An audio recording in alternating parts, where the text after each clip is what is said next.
sholat tarawih telah terjadi sejak lama. Minoritas masyarakat mengerjakan sholat ini 8 rakaat plus 3 rakaat witir. Namun secara mayoritas masyarakat mengerjakan 20 rakaat dan 3 rakaat witir. Ikut laporan selengkapnya. Kita tidak mau hanya polemik saja, tapi harus menghargai yang tidak sependapat. Karena sholat tarawih hukumnya sunat muakkad atau dipentingkan, boleh dikerjakan sendiri atau berjamaah. Demikian tausiah singkat Ustadz Mijat Iskandar dalam acara buka puasa bersama dengan keluarga besar Pusat Kajian dan Pendidikan dan Pelatihan Aparatur 4 Lembaga Administrasi Negara PKP 2A 4 LAN di Banda Aceh.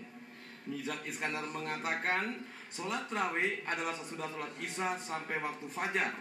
Bilangan rakaatnya pernah dikerjakan Rasulullah SAW ada 8 rakaat dan Umar bin Khattab mengerjakan sampai 20 rakaat.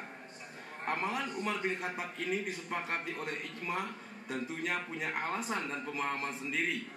Sedangkan Kepala PKP 2A 4 LAN Faisal Adriansa mengatakan buka puasa bersama merupakan upaya menjalin ukhuwah Islamiyah sehingga di antara staf dan masyarakat sekitarnya saling mengenal satu sama lain.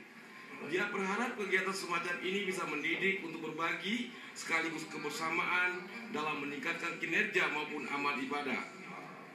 Yang pertama tentu menjalin silaturahmi dengan karyawan LAN sendiri, juga dengan tetangga-tetangga kita dan juga dengan anak-anak yatim. Kita ingin berbagi, dan ini memang puasa mendidik kita untuk bisa merasakan saudara-saudara kita yang tidak seperti kita coba bantu dan kita setelah ini kinerja terus kerja dari kawan-kawan yang semakin meningkat. Saya kira itu cukup. Buka puasa bersama ini didahului pemberian santunan kepada anak yatim oleh Ketua Dharma Wanita PKP 2A 4 LAN Nyonya Durmi dan diakhiri dengan sholat maghrib berjamaah. Tim Liputan TVRI melaporkan dari Banda Aceh.